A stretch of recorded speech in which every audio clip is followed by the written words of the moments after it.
friends, welcome back to my channel. Friends, sorry for the late video. Actually मैं थोड़ा busy हो गई थी, मेरा शेड्यूल बहुत ज़्यादा बिजी हो गया था, इसलिए वीडियोस नहीं आ पाई। लेकिन अब आपको रेगुलर डेली बेसिस पे वीडियोस मिलेंगी। जिस टॉपिक पे आप चाहोगे उस टॉपिक पे। और मेरी लास्ट तो वीडियो में पता नहीं किसी वजह से कमेंट सेक्शन ऑफ हो गया है, कमेंट नहीं कर सकते आप। लेकिन जो फर्स्ट वीडियो है उसमें आप कमेंट कर सकते हैं, इसलिए आप उसमें कमेंट करके बता सकते हैं मैं किस टॉपिक पर वीडियो डालूँ। आज का जो हमारा टॉपिक है वो है erythropoiesis, which is topic from physiology from first year. So erythropoiesis is basically formation of red blood cell. तो उससे पहले थोड़ा रेड ब्लड सेल का बेसिक पढ़ लेते हैं कि रेड ब्लड सेल होता क्या है। RBC, so it's a circular biconcave non nucleated disc, मतलब सर्कुलर और बाइकनकेव शेप एंड जिसमें न्यूक्लियस नहीं होता, मतलब नॉन न्यूक्लिएटेड डिस्क। ओके, इसका डायमीटर होता है 7.3 म्यू एम, अप्रोक्स, मतलब ये लगा लो 6.5 से 8.8 में भी हो सकता है। उसके बाद आरबीसी काउंट कितने होते हैं at the time of birth, ये होता है 6 to 7 मिलियन और म्यू एल। ठीक है। उसके बाद अडल्ट मेल में मिलते हैं 5 to 6 मिलियन पर mu L and adult female में मिलते हैं 4.5 से 5.5 मिलियन पर mu L. Okay, so basically अगर अर्थ्रोपोइसिस टॉपिक आ भी जाए आपका लिखना, तो सबसे पहले आपको आरबीसी के बारे में ही लिखना है, आरबीसी क्या है, उसके बाद आप डिटेल में लिख सकते हैं। So lifespan of RBC is 120 days। और साइट ऑफ डिस्ट्रक्शन, मतलब जब इनका लाइफ स्पैन पूरा हो जाता है तो ये कहाँ पे जाके डिस्ट्रक्ट होती है, कहाँ पे जाके ख़त्म होती है। So this is tissue macrophages system. उसके बाद सोर्स ऑफ एनर्जी कहाँ से इन्हें सोर्स, अब देखो इसमें न्यूक्लियस तो है नहीं, तो सोर्स ऑफ एनर्जी चाहिए। So source of energy is glucose metabolism only, मतलब जो ग्लूकोज का मेटाबॉलिज्म होता है वहीं से इनको एनर्जी मिलती है। ठीक है, सिर्फ ग्लूकोज का मेटाबॉलिज्म और कोई मेटाबॉलिज्म नहीं। उसके बाद वेरिएशन, कि आरबीसी में कोई डिफेक्ट हो गया तो उसको हम क्या बोलेंगे। अगर साइज में कोई डिफेक्ट है सो एनिसोसाइटोसिस, अगर शेप में कोई डिफेक्ट है सो पोलीकिलोसाइटोसिस, अगर स्फेरिकल आरबीसी है सो स्फेरोसाइटोसिस। अब स्फेरिकल आरबीसी को स्फेरोसाइटोसिस बोला तो अब आप कई बार कंफ्यूज हो जाते हैं कि आरबीसी की शेप क्या होती है, तो याद रखना सर्कुलर बाइकनकेव। ठीक है, और यहाँ पे है स्फेरिकल। ये साइन मैंने शॉर्ट फॉर्म में कर दिया है, डिक्रीजेस का साइन है। तो अगर आरबीसी डिक्रीज हो जाए, कम हो जाए, या फिर हीमोग्लोबिन डिक्रीज हो जाए, तो समझ जाना आरबीसी डिक्रीज है। तो क्या डिजीज होगी, क्या वेरिएशन आएंगी, अनीमिया। डिक्रीज मतलब अगर 4 मिलियन से कम हो जाए, है ना, 4 मिलियन पर म्यूल से कम हो जाए, मतलब हीमोग्लोबिन है वो 12 ग्राम पर डेकालीटर से कम हो जाए। ठीक है, तो कौन सी हमारे पास वेरिएशन आएगी, अनीमिया। तो आफ्टर अनीमिया नेक्स्ट है पोलीएस्थीमिया। पोलीएस्थीमिया में क्या होता है, जो आरबीसी का साइज है वो 6 मिलियन म्यूएल से इंक्रीज हो जाता है, ज़्यादा बढ़ जाता है, मतलब। ठीक है, सॉरी साइज नहीं, जब आरबीसी के काउंट बढ़ जाते हैं। ठीक है, तो होता है पोलीएस्थीमिया।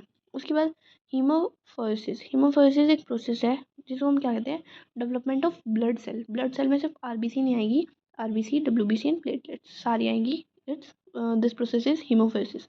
उसमें सबसे पहले 3 पार्ट आ गए, तीनों के डेवलपमेंट के अलग अलग नाम है। So erythropoiesis is development of RBC, leucopoiesis is development of WBC and megakaryocytopoiesis is development of platelets.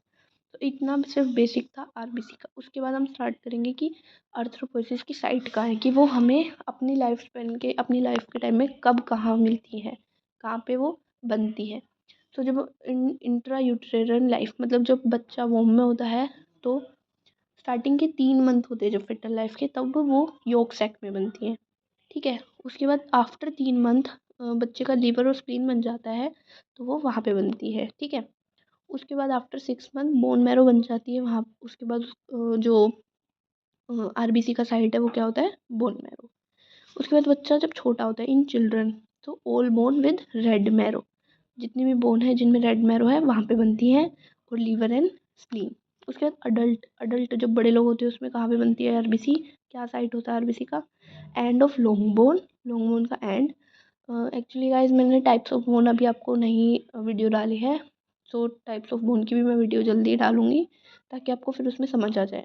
ठीक है, लॉन्ग बोन में हमारी है ह्यूमरस और फीमर। ठीक है, उसके बाद है फ्लैट बोन। फ्लैट बोन में skull, sternum, vertebrae, ribs, pelvis etcetera. ये हो गया हमारी आरबीसी के फॉर्मेशन की साइट।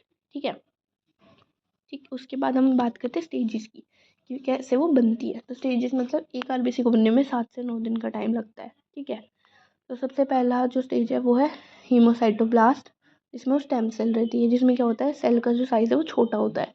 ठीक, उसके बाद होती है प्रोअर्थ्रोब्लास्ट। प्रोअर्थ्रोब्लास्ट में क्या होता है साइटोप्लाज्म है वो इंक्रीज हो जाता है, और जो सेल के अंदर न्यूक्लियस होता है वो डिक्रीज होता है। न्यूक्लियस डिक्रीज क्यों होता है? क्योंकि आरबीसी में हमें न्यूक्लियस नहीं होता, हमारे आरबीसी में तो धीरे धीरे न्यूक्लियस कम होने लग जाता है। देखो इसमें ज़्यादा था, इसमें कम हो गया।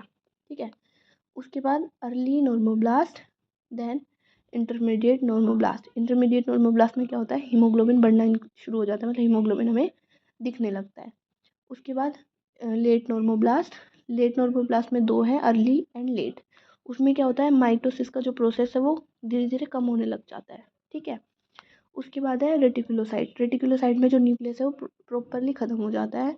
एंड देन है प्रॉपर जो हमारी मैच्योर आरबीसी बन के तैयार हो जाती है, जिसको हम क्या कहते हैं अर्थ्रोसाइट, जिसमें न्यूक्लियस नहीं होता और हमारी प्रॉपर आरबीसी बन के तैयार हो जाती है। तो हमने स्टेप क्या क्या देखे? फर्स्ट स्टेप है हीमोसाइटोब्लास्ट, सेकंड है प्रोअर्थ्रोब्लास्ट, थर्ड है early normoblast, then intermediate normoblast, then late normoblast, then reticulocyte, then erythrocyte. ठीक है, तो सबसे पहले प्रोसेस में क्या होता है कि सेल साइज डिक्रीज हो जाता है, सेकंड में साइटोप्लाज्म इंक्रीज होगा, न्यूक्लियस कम होगा, उसके बाद हीमोग्लोबिन इंक्रीज होगा, माइटोसिस का प्रोसेस डिक्रीज होगा, उसके बाद स्टेनिंग रिएक्शन साइटोप्लाज्म की क्या होती है, जो साइटोप्लाज्म है वो डीप बेसोफिलिक होता है, हम उसमें पॉलीक्रम्पेटोलिक जो उसको न्यूट्रलाइज करने के लिए मिलाते हैं, तो फिर क्या हो जाती है एसिडोफिलिक हो जाती है, क्योंकि उसमें आरएनए होता है। ठीक है, उसके बाद हम रेगुलेशन कैसे करते हैं?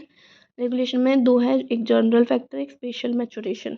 सो जनरल फैक्टर में दो है, हाइपोक्सिया एंड हार्मोन, और स्पेशल में है dietary factor, castle intrinsic factor and extrinsic factor. Hypoxia guys आपका एक अलग से टॉपिक है, मैं किसी और वीडियो में डाल दूंगी, पर इसमें भी मैंने नॉर्मली थोड़ा सा बेसिक बता रखा है। Then hormones. सो हाइपोक्सिया क्या होता है कि ऑक्सीजन की जब कमी हो जाती है टिश्यू लेवल पे, ठीक है, तो उससे एरिथ्रोपोइटीन बढ़ जाता है और जिसकी वजह से आरबीसी इंक्रीज हो जाती है।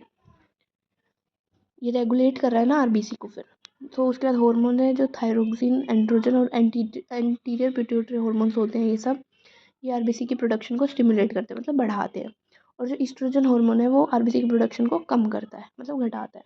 ठीक है, उसके बाद डाइटरी फैक्टर्स आ जाते हैं, जैसे आयरन हो गया, फोलिक एसिड हो गया, मैग्नीशियम हो गया, ठीक है, cobalt, nickel, calcium, vitamin C, vitamin B12, proteins, ये सब मैचुरेशन में हेल्प करते हैं। ठीक है, उसके बाद कैस्टल इंट्रिंसिक फैक्टर आ गया।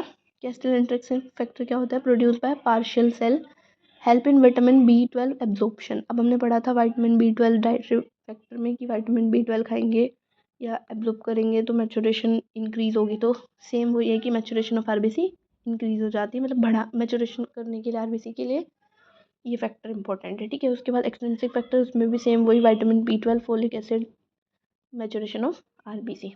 ठीक है, तो गाइस ये छोटा सा यही टॉपिक है, इसमें हमें अगर पेपर में आ गया तो हमें सिर्फ आरबीसी के बारे में बताना है, उसका पूरा बेसिक, उसके बाद हमें वेरिएशन बतानी है आरबीसी की, उसके बाद हम हीमोफोसिस के बारे में बताएंगे, देन हम आर्थ्रोपोसिस स्टार्ट करेंगे इसकी साइट से कि कब कहाँ मिलता है, उसके बाद हम स्टेजेस, ये मैंने थोड़े शॉर्ट में कर रखा है, आप ये डायग्राम्स बना के, जैसे मेरे पास कलर मैंने कलरिंग नहीं कर रखी, मैंने नॉर्मली लेबल कर दिया कि कौन सा कहाँ कलर यूज़ करना है।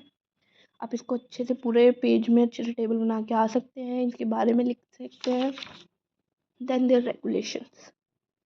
सो thank you so much guys, hope so कि मेरी वीडियोस आपके काम आ रही होंगी, and thank you so much. और मेरा गला थोड़ा ख़राब है, तो ये मत सोचना कि उन्हें वीडियो अच्छे से नहीं बनाई है, और अगर किसी भी टॉपिक पे आपको वीडियो चाहिए तो आप मेरे को कमेंट कर देना। Thank you so much, and हाँ, हैप्पी न्यू ईयर।